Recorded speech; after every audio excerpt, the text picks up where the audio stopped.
Olá, eu sou o Roger, professor de História, e hoje iremos aprender um pouco sobre Alexandre o Grande através da música Alexander the Great, da banda britânica de heavy metal Iron Maiden.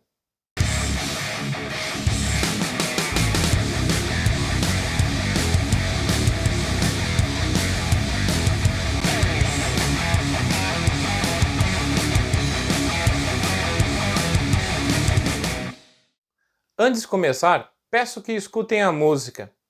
Ela é muito importante para a compreensão deste conteúdo. Ela vai estar em um card aqui ou aqui. Eu não vou colocar a música dentro do vídeo, pois ela vai tornar o vídeo mais longo ainda. E o outro motivo de eu não colocá-la é porque ela é protegida por direitos autorais. Então, vamos respeitar e começar corretamente. Alexandre o Grande foi um rei macedônico que conquistou boa parte do mundo conhecido pelos gregos. E ele fez tudo isso ainda muito jovem. Já a música que iremos analisar foi composta por Steve Harris e lançada em 29 de setembro de 1986, mais precisamente no álbum Somewhere in Time. Vamos aqui uma curiosidade. A banda Iron Maiden nunca apresentou essa música ao vivo. A gente tem que se satisfazer com as bandas covers que pelo menos nos prestam esse favor. Mas a banda diz que é muito complexa para ser tocada ao vivo. As covers tocam. Assim como todo bom livro de história, a música do Iron Maiden também é longa. São incríveis 8 minutos e 58 segundos de música, que não perde em nada para nenhum épico homérico. É por esse motivo que o vídeo vai ser dividido em duas partes, para que possamos assim destrinchar com mais tempo, sem atrapalhar aí os algoritmos do YouTube.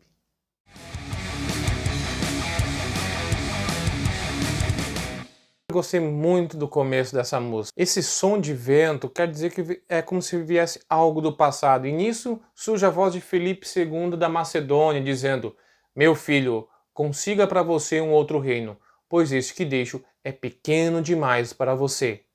Caraca, pensa teu pai te dizer isso. Você é o bichão mesmo, hein, doido?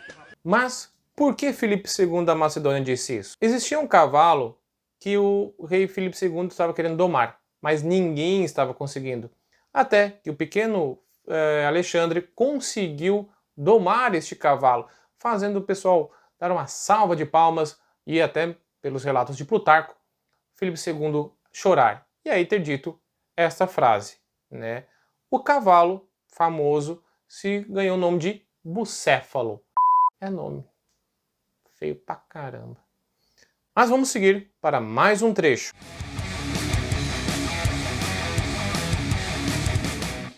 Aqui começa a música, propriamente dita. Um dos detalhes que mais me chama a atenção é a bateria tocada por Nico McBrain. Ela é no estilo banda marcial, é como se fosse uma marcha, e a gente tem que lembrar que naquela época as bandas marciais existiam na linha de frente. Na verdade, eram instrumentistas que ajudavam a ditar o ritmo da passada ou ainda movimentos de batalha. Hoje, com a evolução das guerras, esses instrumentistas estão destinados somente a apresentações em dias festivos, como o nosso fabuloso 7 de setembro. Outra coisa que chama muita atenção, as guitarras e o baixo sendo tocados, pois elas nos dão um senso de contemplação. Tá? É como se, após a frase dita por Filipe II da Macedônia, Alexandre estivesse imaginando tudo o que o espera.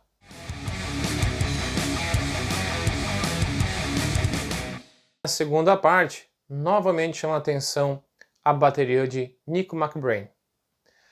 Ele adiciona um rufar de tambores.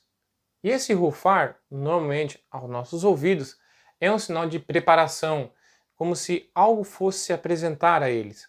E isso pode ser tanto a batalha, como o destino que está a os esperar. E para corroborar com isso, o baixo de Steve Harris vem com os badalares, ele dá notas soltas no seu baixo, que cria uma tensão e como se fosse os sinos do destino batendo. Já tanto a guitarra de Dave Murray como de Adrian Smith vem nos dar uma sensação de contemplação para a batalha, seja ela das glórias ou ainda da sua vida após a morte nos Campos Elíseos. Cara, todos esses elementos presentes não perdem em nada para as obras wagnerianas.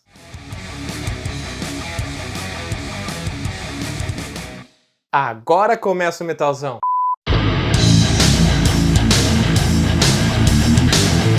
Bem, a primeira coisa que chama a atenção é o baixo pesado do Steve Harris.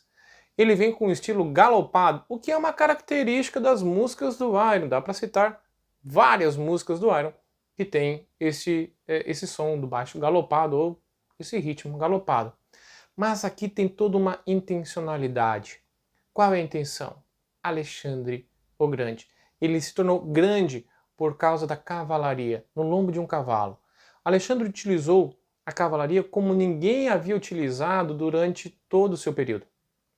E é isso que dá essa característica do baixo galopado tão importante para essa música. E para variar, temos as guitarras de Dave Murray e Adrian Smith dando o peso. Antes estavam límpidas, muito líricas, e agora não. Vem com todo o peso, com toda a distorção que um bom heavy metal merece. As duas primeiras frases da música estão nos dando onde é que se inicia essa história.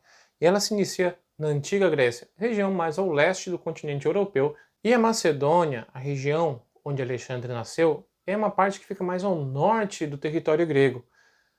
Hoje é a região conhecida como Macedônia Central. Curiosamente, Alexandre, por ser macedônico, né, ele não tem referência com o país Macedônia, porque ele nasceu na cidade de Pela, que fica na Macedônia Central. Alexandre é filho de Filipe da Macedônia, mais precisamente Filipe II da Macedônia, e de Olímpia de Épiro.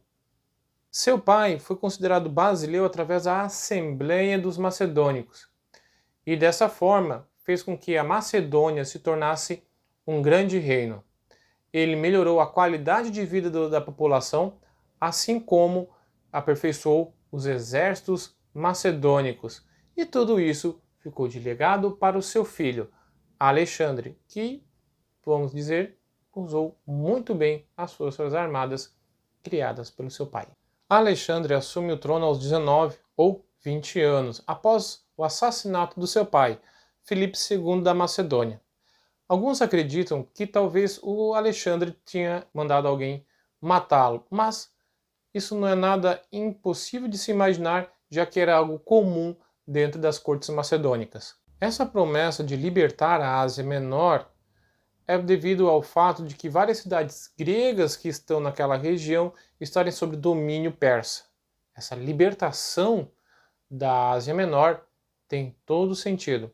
Além disso, é para acabar com o poderio persa, que já fez por várias vezes ameaçou os domínios gregos. Então, em 334, inicia a jornada de Alexandre o Grande para a Ásia Menor. Parte do contingente de Alexandre vai de barco pelo mar Egeu. Outra parte, principalmente ele, vai por terra, na qual ele tinha o objetivo de visitar a cidade de Troia, onde ele diz que seus ancestrais teriam lutado ali e conquistado a cidade de Troia.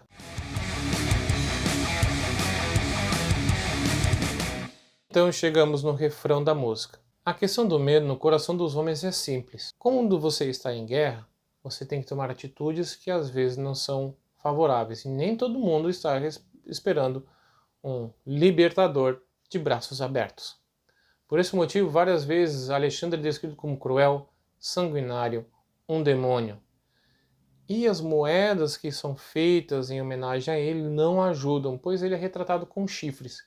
Isso se deve ao fato de que ele foi considerado um filho do deus Amon, lá no Egito. E o deus Amon é representado como um carneiro, como a gente deve lembrar. As representações dos deuses egípcios são antroposomórficas. Deste modo, ele possui também uma forma de animal. Nesse caso, Alexandre, para dizer que é filho de Amon, ele adiciona os chifres à sua esfinge nas moedas, ou adicionam as moedas. Além disso, tem uma história que os turcos contam que são muito interessante.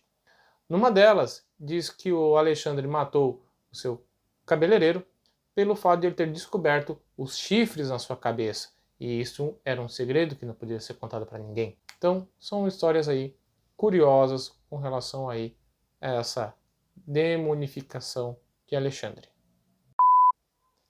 E é uma lenda mesmo, pois até hoje estamos estudando.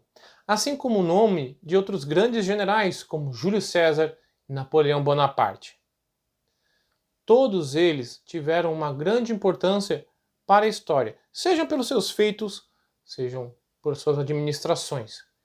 As pessoas conseguem se tornar lendas. A pessoa pode ter morrido, mas o seu nome ainda continua na história.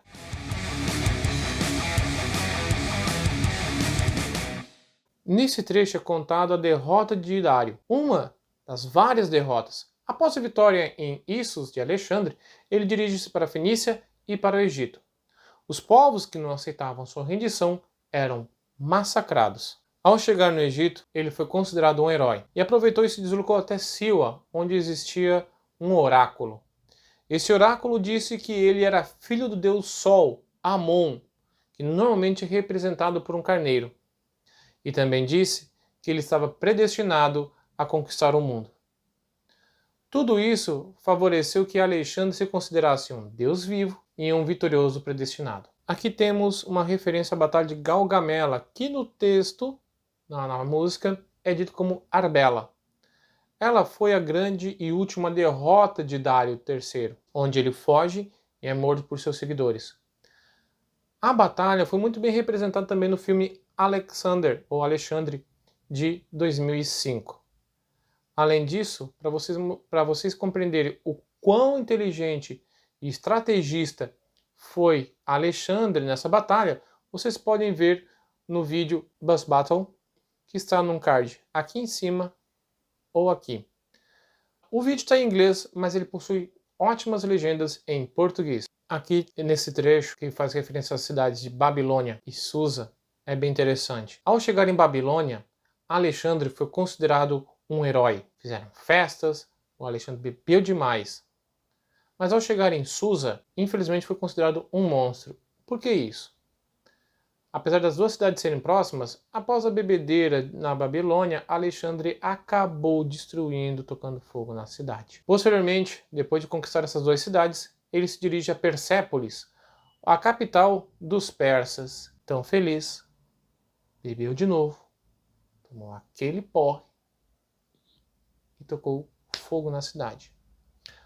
No outro dia, ao amanhecer, ele, percebendo tudo aquilo ali, ele se entristeceu e dizem, através dos relatos, que ele chorou por, mais uma vez, ter destruído uma bela e lindíssima cidade.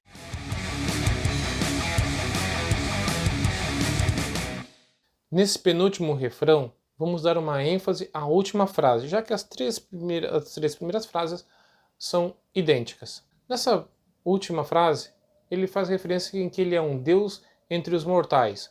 Já vimos antes em que ele foi considerado filho do deus Amon, lá no Egito. Mas ele também se dizia descendente dos grandes heróis gregos, entre eles Aquiles, por isso da visita em Troia. E além disso, ele se dizia filho de Zeus. Então, todas essas referências o tornam, querendo ou não, um deus em terra, né? Um deus entre os mortais. Bem, aí nos falta boa parte da música, a gente está na metade dela. Tem todo um solo muito elaborado pelo Iron Maiden, e além disso, mais as últimas estrofes da música para assim encerrarmos. Pessoal, não esqueçam de deixar o seu like caso tenham gostado, ou o seu dislike caso não tenham gostado de alguma coisa, mas preciso que também deixe seus comentários dizendo o que foi bom, o que foi ruim, o que deve melhorar, ou até mesmo suas dúvidas sobre isso, tá? Ou até mesmo sugestões também. Além disso, inscrevam-se no canal, é muito importante para mim. Até a próxima, tchau!